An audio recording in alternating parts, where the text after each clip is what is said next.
Now, before we start talking to Tony this evening, the draw has been made for this year's CONIFA World Cup. Ellen Vannin, who finished runners-up in their debut appearance in the competition 4 years ago, have been drawn in Group A. It means they'll play matches against Barawa, Tamil Eelam and Cascadia. I spoke to team manager Chris Bass about Ellen Vannin's prospects in the tournament this time around. Some tinkering's also been done to his backroom team. Kiri Jockin's an outgoing physio who's been absolutely fantastic for us and working really hard.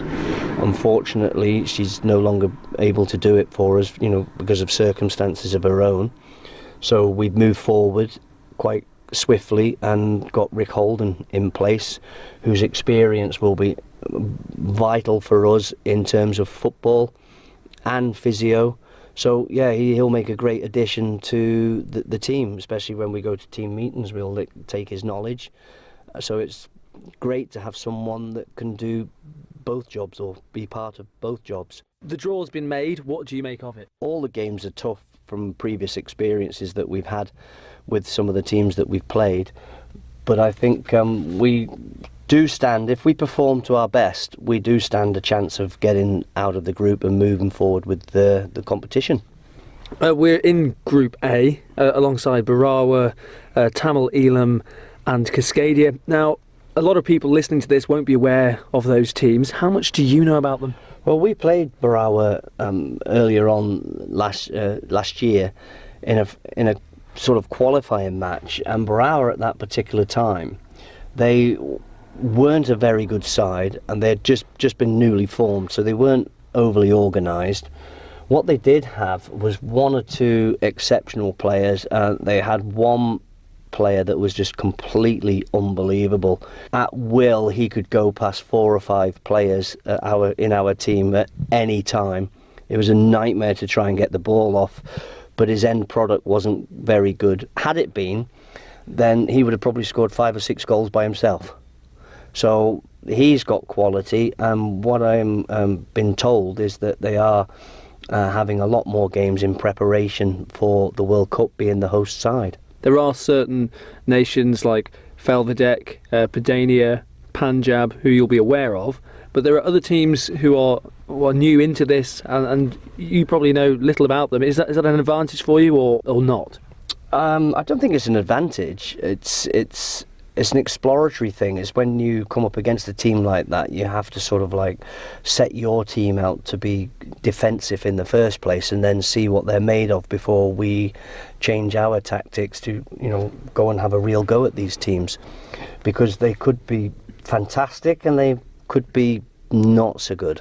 But we don't know until we get there. There's a lot of new teams that we haven't played, likes of Kabylia, we haven't played Cascadia, there's Tibet, there's Kiribati and Matibiland, if that's how you pronounce all these teams, all these cultures of people. But it's such an exciting tournament to be in, and CONIFA is continuing to grow. When we first started this 4 years ago, there was about 20 teams that initially joined up. Now we're to over 50 teams, and it's growing all the time.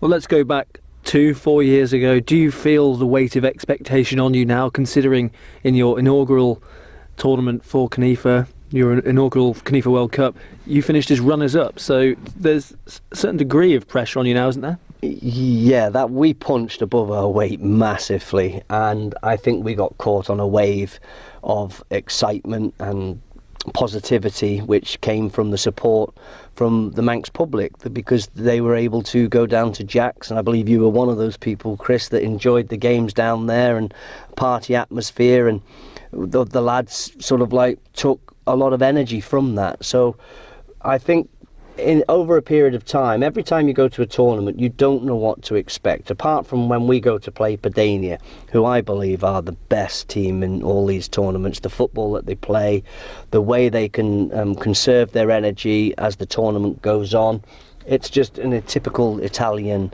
approach to it, and they're by far the best, and if we can avoid playing Padania, then I'll be happy with that. Does the location play into your hands this time around? It's being held in London, so not too far to travel. Is that a boost for you? I think it'll actually mean more in terms of time travelling to games because they're going to be placed in different pitches around London, and the traffic being the way that is in London, it could be a little bit more awkward. Whereas in Northern Cyprus, we were all based in the same hotel, and the way it was ran, it was just so professional. It was unbelievably. It's just unbelievable the way they looked after you and catered for you in terms of police escort to the games. You're not going to get that in London. There are aspects that will be better in London, but in terms of organisation, it's easier to control when you're in an area of Northern Cyprus, I would imagine. And how are you feeling about the squad that's going to be taken to this CONIFA World Cup? I'm pleased with the squad. We've got hopefully a few friendlies coming up where we're going to actually look at different players and different formations, different tactics. So that it's important that we get some of those games, and we have to obviously work around the Football Association for us to be able to try and get games. That in itself is a task, but over the last few years we've managed to do that quite successfully. And maybe we would like to get one or two friendlies, in the island before the tournament. If that means playing on a Sunday, that means playing on a Sunday. Oh, one game which is lined up is on the 28th of this month against Yorkshire. There's quite an appetite for that as well, because it seems to be selling quite quickly. Yeah, it's the interest. So once again, the information is all out there in terms of it's been on Look North West News, it's been on Sky News, it's been on ITV News, and I think there's a lot of interest because Yorkshire is also one of those places like Barcelona where the Catalan people wanted independence.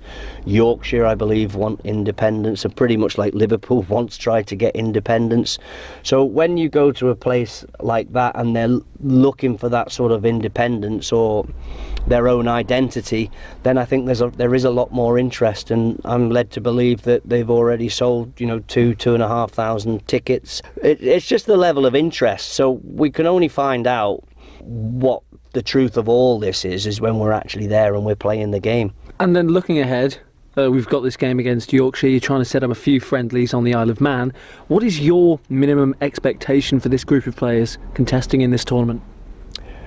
I think if we can get the squad of 22 players that we'd like to get to London, I think we would have a realistic chance of possibly making the semi-final. That's a brave prediction, but yeah, I think we could make the semi-final.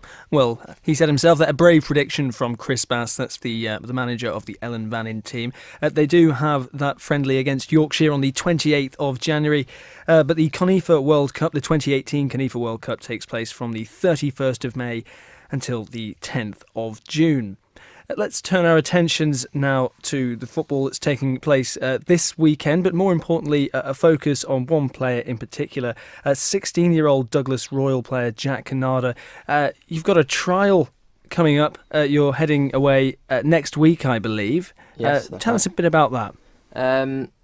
Got a trial this Sunday at Mansfield Town, so be good. And it's not your first trial. And let's go through your brief career to date. This is your first season in senior football on the Isle of Man. Yeah, it is. But you seem to have been catching the attention of quite a few high-profile figures because you're in the senior island training, I believe, already.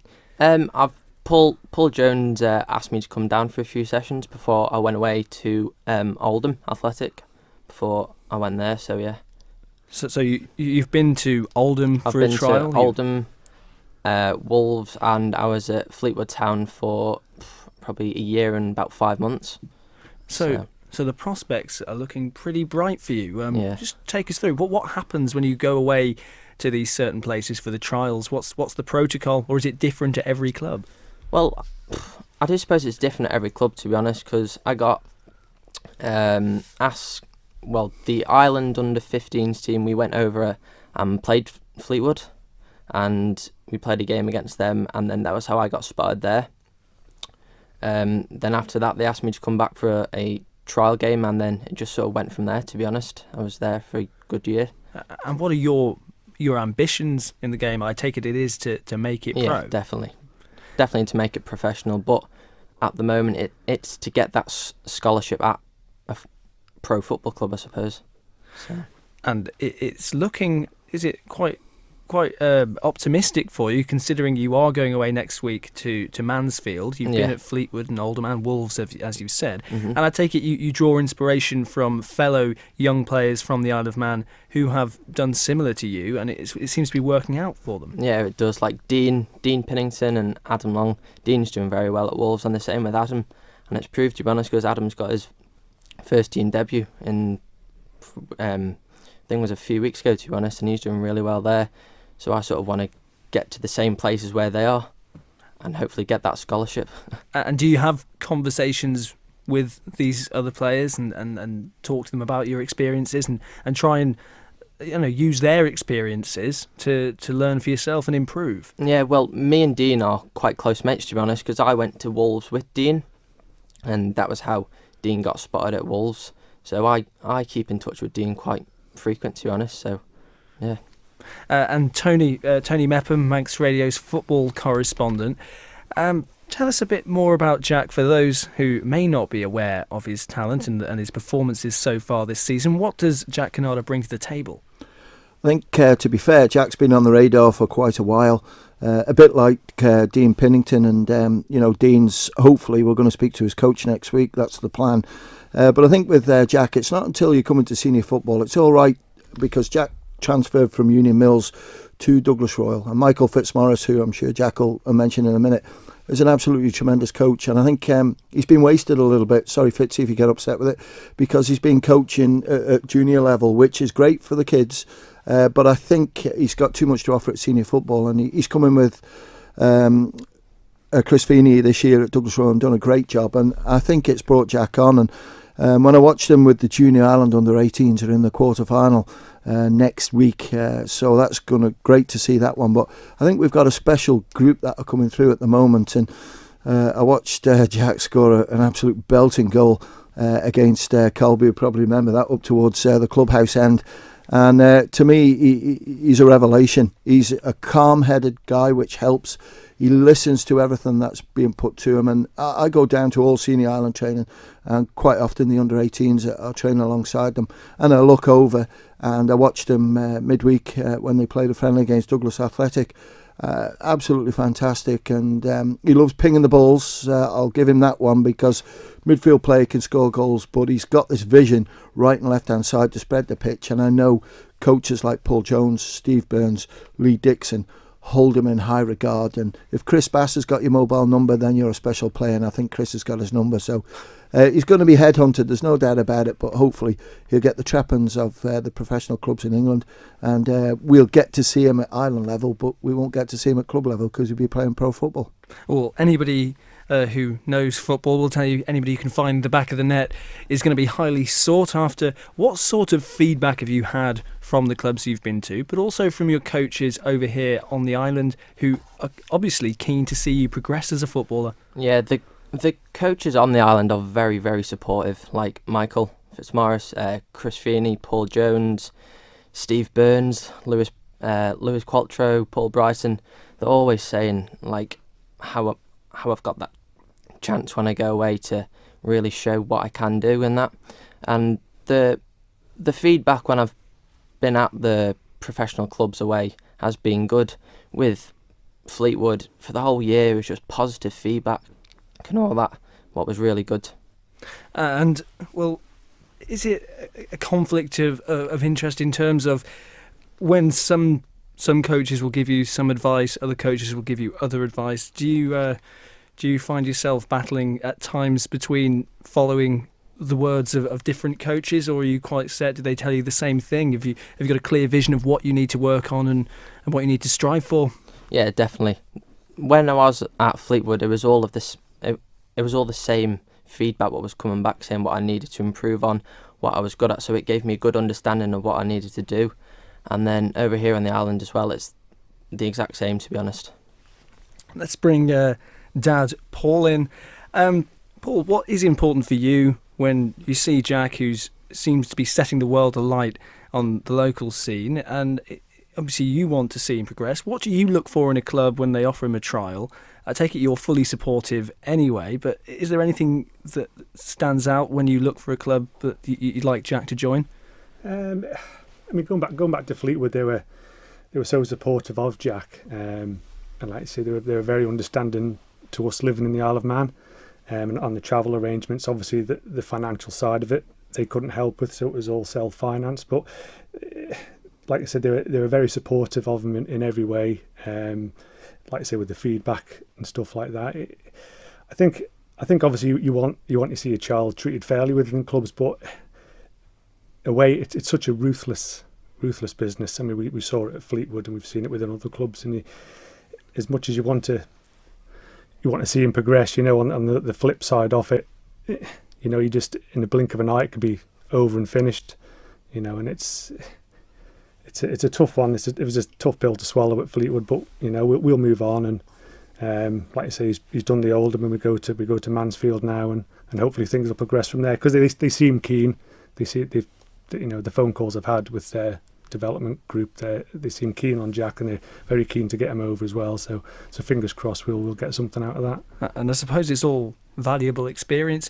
Do you find perhaps a degree of pressure to perform, given what your dad's just said? You're having to go over from the Isle of Man. They might not see as much of you as they do other players. So I suppose for you there is a degree of pressure to perform at times. Yeah, there is, to be honest, because it was like that at Fleetwood, because I was there every other weekend. So it was like those weekends I was there, I had to give it all. Like I had to show what I could do to try and get that scholarship there. But yeah, I suppose I've got to give it everything when I do go over, and it is hard at times, but you just got to get through it, to be honest. Tony, how do they bridge that gap? Because that is a simple matter of fact that those young footballers who are applying their trade in the UK are going to be exposed to more scouts and more coaches from various clubs, whereas it's hard graft for the people in the Isle of Man. They could be, performing week in, week out, but there might not be scouts or coaches there to witness that.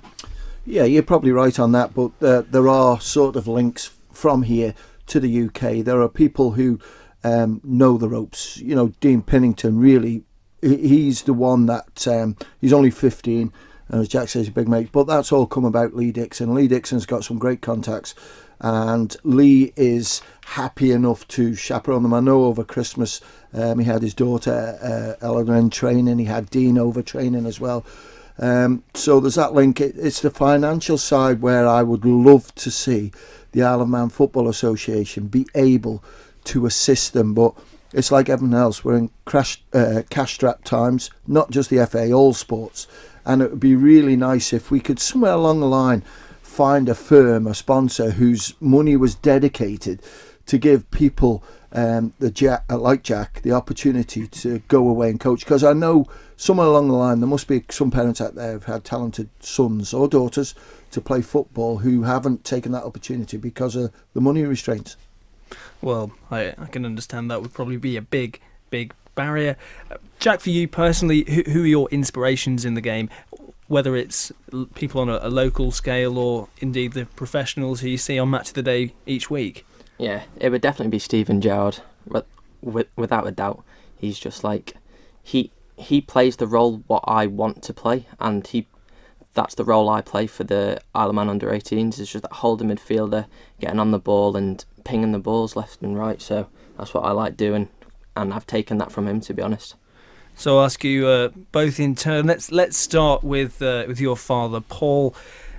Is Jack going to be the next Stephen Gerrard? That's a tough question. That's a tough question. Or is there only one Stephen Gerrard? I think they seem to chant from the terraces. Stephen Gerrard, wouldn't there? Yeah, there's only one Stephen Gerrard, but I think Jack's got an ability to definitely progress in professional football, and I firmly believe that he will. I mean, me and my wife Sharon, we wouldn't have supported him, if we didn't believe that he could do it, and he just needs that opportunity, and I honestly think he will get it, and I think he will progress. Definitely. Well, it seems there's a number of clubs who have taken an interest in you so far. Tony, I can see you smiling wryly there. Obviously, there's only one Stephen Gerrard. We've established that. But for you, Jack, in terms of your teammates for Douglas Royal, or even those you've played alongside in senior island training, Who are the ones who stand out for you, who are helping you along? I'd say in the senior Ireland team, Frank Jones, he's very supportive. Always asks me how I am and that when I'm down training. Doesn't make me left feel out. And then there's Lee Gale.